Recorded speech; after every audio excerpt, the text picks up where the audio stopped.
What is up, Starcraft Brood War fans? It is your boy Ojama Garrett, and today I ranked myself and I got D rank. So I am officially a D rank player. I was an F rank player and now I am a D rank player. I played a few ladder games and I did okay. Yeah, I feel like I'm a decent D rank on 1400 MMR. I feel confident in that. So that being said, this is a tutorial for people who are E and F, lower than me. I think E is lower than D. Sorry. Maybe not. Whatever. If I got that wrong, my bad. So, how I got to D rank is I played the game. That's step one. Step one, you play the game. Just play the game. Play versus computers. Play versus your friends. Play big game hunters. Do whatever. Okay? That's a simple step. Step two, you're going to want to play versus the comps by yourself. This is to get you ready for ladder games, let's say. Okay? Oh, I'm sorry. Yep. Ladder games. You're going to 1v1 computers until you beat them. Rush them. Do whatever you got to do to win. Doesn't matter what the tactics are. Try not to break the AI though. Their timing on rushes is sometimes good, and they do variations based on what you're playing. So it is good to play versus the computer. And once you can beat down a 1v1 and it feels easy, it's not that cool to you anymore. Do it 1v2.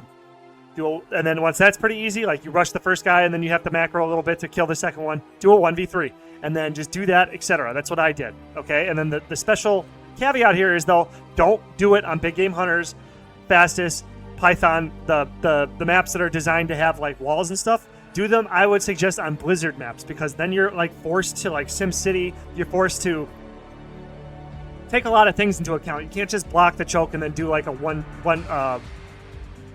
trick. You know what I mean? Like, you're still gonna only have a few strategies that'll work versus the computers as you level them up, but just playing on Blizzard's maps really forces you to adapt and be like, you can't just block the choke, you know what I mean? Like, you can wall in a ladder and that'll get you somewhere, but like eventually wall-ins aren't going to get you very far. I've tried it personally. Wall-ins, 21 Siege doesn't do anything. Like, pros know how to fucking, like, the better players just wreck my face. So then step three, after you're like comfortable, eventually you'll get to a point of the computers where it becomes like a little ridiculous, and then you're not really like gaining anything from it. So like 1v4s, 1v5, 1v6, 1v7s, that type of thing. It just gets a little ridiculous, and it becomes impossible to win because not impossible, I just can't do it. But I just felt like after like 1v3, 1v4, once I was comfortable playing those, I was able to now like say I was ready for step three, and that is to play games that go fast. Big game hunters, and like USA East to USA West. That's big game hunters, fastest maps, 2v2 pythons. Do the team games, do scrims, like do those games and do games that fill up fast. If you're waiting for a game to start, you're not playing the game, and you got to get over a lot of things. For me personally, that sucks about Starcraft Brood War is that like getting over the losses, and you wait so long to get into a game, they 5-pull you, you're dead immediately, and then you have to go back into the game. You know, like then you have to wait another 10 minutes to get back into a game, so it takes forever to get out of that. So that's why I'm catering it this way. If you just get the volume in, doing the build orders, getting the muscle memory, getting used to the units, controlling them, see what it works, you know what I mean? All these little things, and then big game hunter games and fastest games fill up very quickly. And though, yes, you're not going to technically get very good builds from them. There are standard starter builds like on big game hunters that kind of transfer over to ladder. That if you get good at them and can rush quickly, you might get lucky and cheese some players who are better than you. You know what I mean? And then that'll help you get your rank up. That'll help build your confidence. So then that brings me to step 4. And that's 1v1 scrims. Join up with a clan. I joined a clan. White Dragon, we're always hiring. I mean, not hiring. We're always recruiting White Dragon. We take players all ranks because we like to get different, like, whatever. There's always usually people on looking for scrims and stuff like that, and just talking in the chat, talking theory, and coaching each other and stuff like that. We have, I believe, F rank all the way up to S rank. I think there's a couple S ranks in our client. So yeah, it's like OP White Dragon. I'll put the name of the channel down below, and you'll probably see us hosting every once in a while because there's not that many players on USA West. We're a USA West client. We do Little League, stuff like that. Sorry, the ad over. Anyway, so you want to do 1v1s with your friends. Like, get a partner, get a friend, get a clan, get into a chat room, and then just start every time you get on. Hey, anybody want to scrim? Hey, anybody want to scrim? Let's scrim. Let's scrim. Let's scrim. Because those games fill up the fastest. I found those games fill up the fastest, and they're the least on the line for me, at least personally. Like, when I lose to a random stranger, it means more to me than it does to lose to my friends. Okay, that being said, now let's just move on to the next step. Step 5.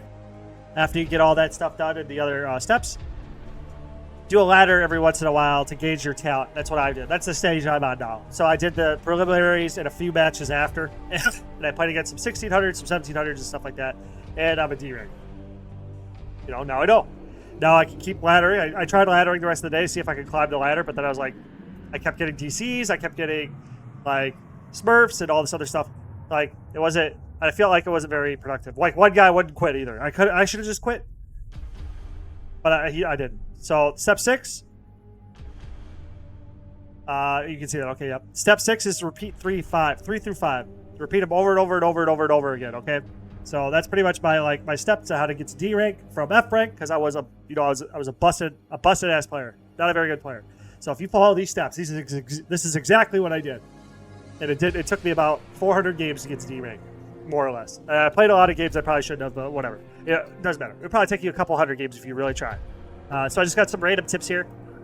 Tips. I'll try to speed through them because I don't want this video to be too long for you, but I want it to be like high value. Anyway, you want fast volume. You want high volume. You want to play. Those micro maps, haven't tried them out, but I'm sure that's good. Like the more you can just like spend your day playing, doing an action, doing the actions in the game, trying to raise your APM, trying to mine, trying to macro, trying to micro, trying to win, trying to whatever. Just get games in. Every second you're not playing the game is every second you're not getting better. Then another one, this is really big for me. This is how I think I beat I think it was 1800 Protoss, 1700 Protoss. Somebody I had no business beating. For all these steps here, play the game, the computers and stuff like that. I just practiced Yo Rush, and I watched the Flash game. I wrote down exactly how he did it, and I just did it non-stop. And it was like 80% of my games I opened with a Yo Rush. And then that won me a game versus somebody I had no business beating. Then that brings me to my next tip real quick. I'm just trying to be fast, sorry. Noobs rush. Okay? So what that means is learn to rush and learn to survive a rush. And that's, again, why we want to play versus computers. They like to rush. Some games, they'll just hit you with a perfectly timed 5 pool. Okay? So that's really good to just get that volume in. And another little tip, because I'm a Terran main, Terran APM is worth 0.5. So if you're 200, you're only a 100 Protoss. Because Zerg and Protoss need a lot less APM at the low level. You know what I mean? You just need a plan, and you can just kind of watch them do stuff.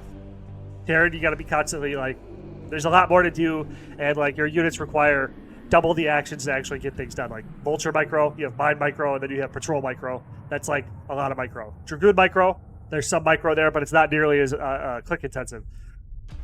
So then for like, if you want to get to D a lot faster than me, just play Protoss. They are the most forgiving for most players. There's just something about them. Whatever. I'm not going to sit here and hate. I'm not going to trash Protoss. But just when I play Protoss games, I feel like there's a lot less stress. It's just more forgiving, it feels like. And I feel like Protoss is like the noob stomper. So like if you're a Protoss player, you're going to be like stomping noobs, essentially. So that's it. So that's all I got for you. Just wanted to kind of make, I was super excited about the D rank today, and I just wanted to kind of make a video about it because I'm personally just trying to grow the space, and I think Starcraft Brood War is one of the best games ever made, and maybe this is the best tutorial, but I'm just trying to help out, you know what I'm saying? There is a lot of brand new players on Starcraft Brood War, and I played a lot of players in the Brood War, the big game hunter scene that do seem like they need some tips. So this is just the off chance that somebody can get some use out of this. I wanted to make this for you guys. Hope you enjoyed. Hope it was useful. Catch you next time. Subscribe or leave me a comment, leave me feedback, what you want to see about all my commentaries and how they all suck and stuff like that. It's just appreciate anything, any help. I need help. And thank you very much for watching. Have a nice day.